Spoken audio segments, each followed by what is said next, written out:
Depois nós atravessamos por um período bastante conturbado da história brasileira. Foi a República Liberal ou Populista, que durou entre 1945 e 1964. Foram muitos presidentes desse período. Eu apresento a lista aí e vou falar de alguns, mas quero destacar, por exemplo, que se a gente prestar atenção, apenas no ano de 1961 nós tivemos 4 presidentes. 4 presidentes em um ano, obviamente por conta de presidentes interinos. E aí eu vou tentar explicar um pouquinho o que é que aconteceu. Bom, dos nomes que eu quero destacar, o primeiro é do próprio Vargas, que depois de 15 anos volta eleito pelo povo, tá? Em eleição direta, e passa mais 4 anos no poder. Como eu já disse, o maior nome aí da primeira metade do século da política brasileira, tendo implementado políticas extremamente importantes no aspecto trabalhista. Tá? Então Vargas volta ao poder de 1951 a 1954, quando conclui o seu mandato através do suicídio, infelizmente. Outro nome que eu quero frisar é o de Juscelino Kubitschek, que foi presidente do Brasil entre 1956 e 1961. Mineiro de nascimento, um político extremamente habilidoso, foi o homem que vislumbrou a ideia de desenvolver a economia e o próprio centro-oeste do Brasil e resolveu fundar Brasília. Uma ideia arrojada, uma ideia que pode ter tido um monte de problemas, mas que de fato serviu, né? E criou um ícone dentro do centro-oeste do Brasil, com economia forte, com desenvolvimento para aquela população, um visionário, não tenho a menor dúvida em afirmar isso. Depois Jânio Quadros. Apesar de não ter ficado nem um ano no poder, certo? Jânio Quadros marcou muito. E eu escolhi essa foto para apresentar, apesar dele estar sem os óculos, que era uma das suas características. Nessa foto ele está com a vassoura. E Jânio fez da vassoura um símbolo da sua gestão. Ele assumiu dizendo que ia varrer a corrupção do Brasil, tá? E terminou que isso foi desde, na verdade, antes de ele assumir, o seu jingle de campanha já falava disso, ficou bem famoso na época, mas não durou muito no poder, certo? Jânio assume e, por que ele chamou de forças ocultas na época, ele termina renunciando. E o problema é que o próximo presidente seria João Goulart, o seu vice-presidente. João Goulart, Jango, era o vice de Jânio. Só que com um problema, João Goulart estava em viagem à China quando o Jânio renunciou. Isso causou um problema muito grande, porque havia o interesse dos militares em que Jango não voltasse, certo? E a presidência do Brasil foi declarada vaga. Mas Jango consegue voltar, ele consegue fazer um voo aí da China para a Europa, da Europa para o Uruguai, e do Uruguai ele entra no Brasil através de fazendas, certo? Onde os militares não conseguiam vigiar a fronteira, e aí ele volta para Brasília, né, por terra, e consegue assumir a presidência. Só que para a negociação, para que ele assumisse a presidência de fato, porque os militares eram muito fortes, foi que a gente abriu mão do presidencialismo nesse período. E nós tivemos um período entre 1961 e 63 do presidente João Goulart governar o país no parlamentarismo. Tá? O que vai acabar em 1963. E de 63 até 64 ele continua no poder, retomando o sistema presidencialista. Mas é importante marcar que nós tivemos um período aí de 2 anos num regime parlamentarista. E aí, depois de 1964, é quando vai começar a pior das fases da história desse país, eu não tenho dúvida em afirmar, que é a ditadura militar. Nós tivemos 5 presidentes militares.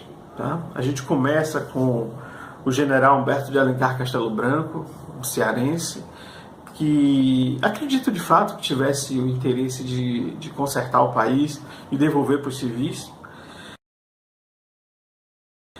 Em seguida, ele entrega o poder ao general Arthur da Costa e Silva, que encaminha o país para isso, para essa devolução aos civis, mas que é vítima de um golpe. Tá? A gente já tinha tido o golpe militar de 64 e a gente teve, em 68, o golpe do golpe. Né? Os militares, parte dos militares não aceitava essa ideia de devolver o país para os civis e fez um golpe dentro do próprio sistema militar. E aí assume a presidência o general Emílio Garrastazu Médici, né? Que vai ser o presidente da Copa de 70, né? Que vai ser o presidente de quando eu nasci com o Brasil sendo governado por esse homem, e que não deixou uma história efetivamente boa. Depois a gente vai ter o general Ernesto Geisel. Geisel já é uma figura assim, um tanto mais amena, porque ele retoma a ideia de devolver o país aos civis. E ele começa a organizar o país. Inclusive começa a negociar um fato importantíssimo que vai acontecer em 1979, já sob a regência, já sob o comando do último presidente militar, que foi o general João Batista Figueiredo, que é a anistia. Né? Ainda no início do seu mandato, o presidente João Figueiredo assina a anistia, e a anistia ampla, geral e restrita permitiu que os pensadores, os artistas desse país que estavam exilados voltassem, né? Porque eles tinham muito medo de morrer. Então ficar aqui seria enfrentar o sistema, e eles tinham medo de morrer. Então eles foram banidos do país. Então, em 1979, com a assinatura da anistia, eles podem voltar. E as cenas são incríveis, dos artistas voltando e a população já recebendo nos aeroportos brasileiros, as suas famílias, tanto tempo longe em alguns casos, certo? É um movimento extremamente importante.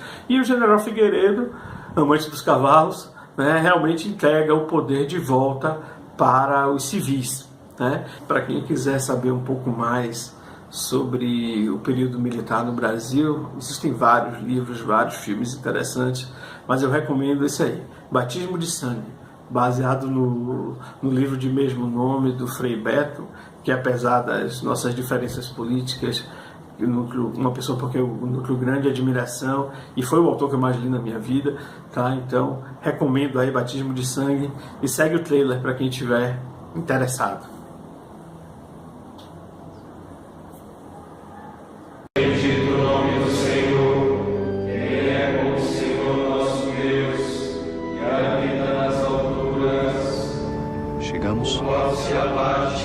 Eles dedicaram suas vidas a Deus, transformando em religião a luta por liberdade. O apoio de vocês chega em um momento crucial para a LN. Vamos intensificar as ações armadas com assaltos a bancos e ataques às forças da ditadura. Vocês sabem o perigo que estão correndo? Esgotadas todas as possibilidades, é legítimo o uso da violência. Aquele senhor ali no canto, com um gravador na mão, é polícia, do DOPS. Você é um comunista desgraçado que usa batina e o nome de Deus para pregar desordem. Vários companheiros caíram. Estão sendo muito torturados. E foram batizados nos porões do poder. A que organização política você pertence? Pertenço à igreja. Vamos abrir o bico, padreco comunista. Os dois estão aqui comigo. Eles estão rezando o Pai Nosso. Você agora vai conhecer a sucursal do inferno. É que eu gosto muito de você. Sou dominicano. Mas e daí? Eu sou japonesa. Frei Beto, tu tá preso. Foi o amor por nosso povo e a luta por justiça que nos aproximou e nos uniu. Beija a mão do Papa, beija. Cadê o Marighella, porra? Ferirá o homem impetuoso com uma ordem de sua boca, e com um sopro de seus lábios fará morrer o ímpio. Você é muito respeitado entre os exilados. Todos querem te conhecer.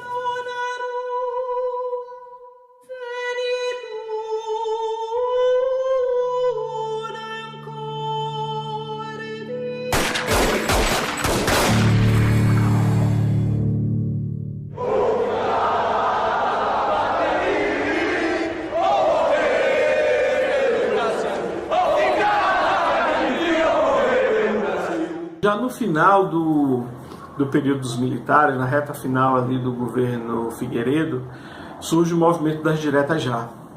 O poder estava voltando aos civis, mas a lei ainda dizia que o presidente teria que ser eleito pelo Congresso Nacional. Eram as eleições indiretas. Tá? E esse movimento Direta Já foi de grande significado. Vamos ver aí uma imagem que mostra isso pra gente. Eu pergunto a você onde vai se esconder da enorme euforia. Nos primeiros meses de 84, o movimento Direta Já levou multidões para as ruas em todo o Brasil. Depois do comício na Praça da Sé, em São Paulo, a mobilização ganhou mais força. Em abril, mais de 1 milhão de pessoas se reuniram no centro do Rio de Janeiro. É importante registrar também uma coisa que eu sinto muito falta hoje, não nesse momento específico do Brasil, onde a gente tem uma polarização muito grande, mas em outros momentos onde existiu muito mais espaço para o posicionamento. É preciso registrar o posicionamento do Esporte Clube Corinthians Paulista, que fez, a partir da democracia corintiana,